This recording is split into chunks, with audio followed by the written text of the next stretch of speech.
ಇವತ್ತೇ ಕ್ಲಿಯರ್ ಮಾಡೋಣ, ಇಲ್ಲಾಂದ್ರೆ ನಿಮ್ಮ ಮೇಡಮ್ ಹತ್ರ ನಾನು ಡೌಟ್ ಕ್ಲಿಯರ್ ಮಾಡಿ ತಿಳಿಸ್ತೇನೆ. ಸೊ ಇದು ಪೇರೆಂಟಿಂಗ್ ಅಂತ ಹೇಳಿ ಯಾಕೆ ಸೆಷನ್ ಇಡಬೇಕು? ನಮಗೆಲ್ಲ ಪೇರೆಂಟಿಂಗ್ ಬರುತ್ತಪ್ಪ, ನಮ್ಮ ಮನೆಯಲ್ಲಿ ಹಿರಿಯರಿದ್ದಾರೆ, ನಮಗೆಲ್ಲ ಹೇಳ್ಕೊಟ್ಟಿದ್ದಾರೆ.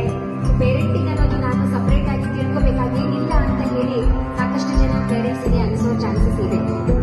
ಬಟ್ ಪೇರೆಂಟಿಂಗ್ ಅಂತ ಹೇಳಿ ಒಂದು ಚಾಲೆಂಜ್ ಯಾಕೆ ಅಂತಂದ್ರೆ, ಇವತ್ತಿನ ಯುಗದಲ್ಲಿ ಪೇರೆಂಟಿಂಗ್ ಒಂದು ಹೊಸ ತಿರುವುಗಳನ್ನು ನೋಡ್ತಾ ಇದೆ. ಯಾಕಂದ್ರೆ ಮಕ್ಕಳ ಬೆಳವಣಿಗೆ ನಾವು ನಮಗೆ ಯಾವ ರೀತಿ ಬೆಳವಣಿಗೆ ಆಗಿತ್ತು ಆ ರೀತಿ ನಾವು ಇತ್ತೀಚಿನ ಮಕ್ಕಳಿಗೆ ನಾವು ಬೆಳವಣಿಗೆ ಮಾಡೋಕ್ಕಾಗ್ತಾ ಇಲ್ಲ. ಚಾಲೆಂಜಸ್ ಬೇರೆ ಇದೆ, ಪ್ರಾಬ್ಲಮ್ಸ್ ಬೇರೆ ಇದೆ, ಕಾಂಪಿಟೇಟಿವ್ ಎನ್ವೈರನ್ಮೆಂಟ್ ಬೇರೆ ಇದೆ, ಮನೆಯಲ್ಲಿ ಡೈನಮಿಕ್ಸ್ ಬೇರೆ ಇದೆ, ಮನೆ ವಾತಾವರಣಗಳು ಬೇರೆ ಇದೆ.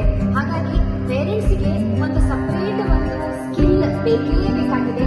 How to take care of today's modern generation children.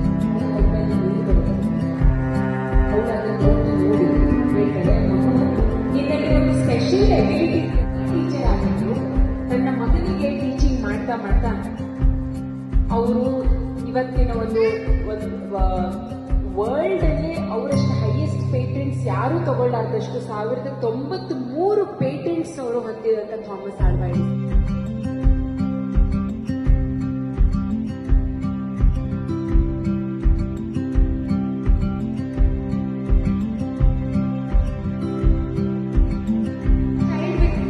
ಅವರ ಫ್ರೆಂಡ್ಸ್ ಜೊತೆ ಹೇಗಿದೆ, ಹೆಂಗ್ ಭಾಷೆ ಉಪಯೋಗಿಸುತ್ತೆ, ಡೌಟ್ಸ್ ಏನಾದ್ರು ಕೇಳುತ್ತಾ ಮಗು, ಆಟ ಎಲ್ಲರ ಜೊತೆ ಆಟ ಆಡುತ್ತಾ, ಆಟದಲ್ಲಿ ಸೋತ್ರೆ ಮಗು